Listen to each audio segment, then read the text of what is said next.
अल्लाह चाहते हैं ये महीना।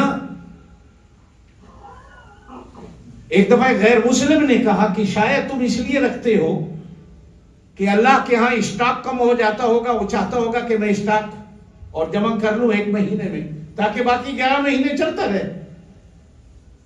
ये रोजे इस वजह से आए हैं तुम्हारे ऊपर।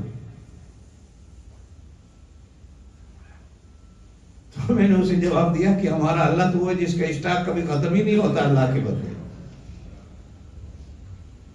सारी अल्लाह की मखलूक एक मैदान में अल्लाह से अपनी अपनी मर्जी की चीज मांगने लग जाए और अल्लाह हर एक को देता जाए, तो नबी पाक सल्लल्लाहु अलैहि वसल्लम ने इरशाद फरमाया, चिड़िया समंदर में चोंच डाल ले और चोंच में पानी लेके उड़ने लग जाए तो समंदर के पानी को कुछ होता है?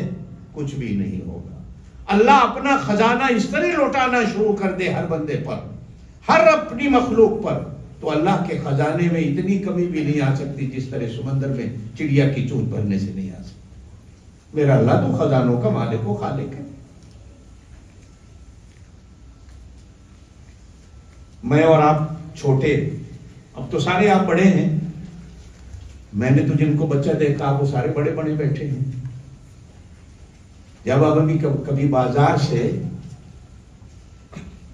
अपने बच्चों के लिए टाफियां लाते हैं, खाने पीने की चीज लाते हैं, हालांकि मुझे शुगर भी है, आपको भी शुगर होगी कईयों में से, बच्चे को देखकर भी फिर मुंह खोलते हैं, अब्बा को भी दो। होता है ना घर में ऐसा, हम सारे करते हैं, अब्बा को भी दो।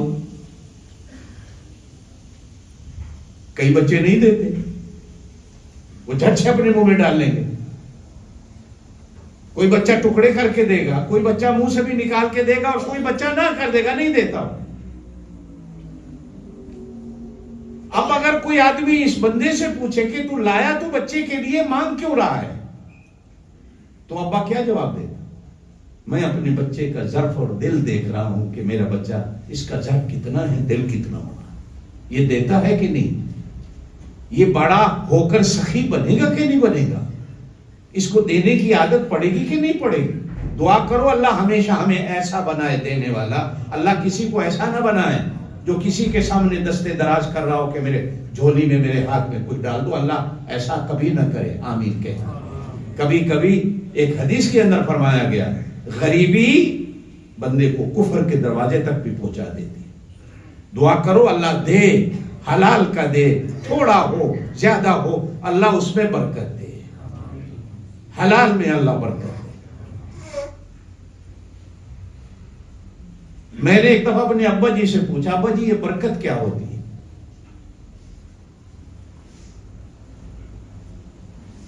आदत थी मसाइल को लेने की। मैंने, अब्बा जी ये बरकत का लफ्ज सुनते रहते हैं, रहमत और बरकत ये दो लफ्ज हमारे यहां चलते हैं, रहमत का क्या फर्क है और बरकत भी, बरकत क्या है, रहमत क्या है? तो मेरे अब्बा जी ने मेरा हाथ पकड़ा, तो हमारी मस्जिद में, गांव वाली मस्जिद में मोटर लगी हुई थी पानी निकालने वाली, किसी जमाने में कुआं था वो। तो मेरे अब्बा जी कहने लगे 25 या 30 साल हो गए इस मोटर को लगे हुए, आज तक ये खराब नहीं हुई। इसके साथ लोगों ने घरों में मोटरें लगवाई, वो 3-3, 4-4 बदल गई, ये अभी तक वही खड़ी है, इसको बरकत कहते हैं। अल्लाह कभी परेशानी ना दे। वो माल बरकत वाला होता है जिस माल में बंदे को परेशानी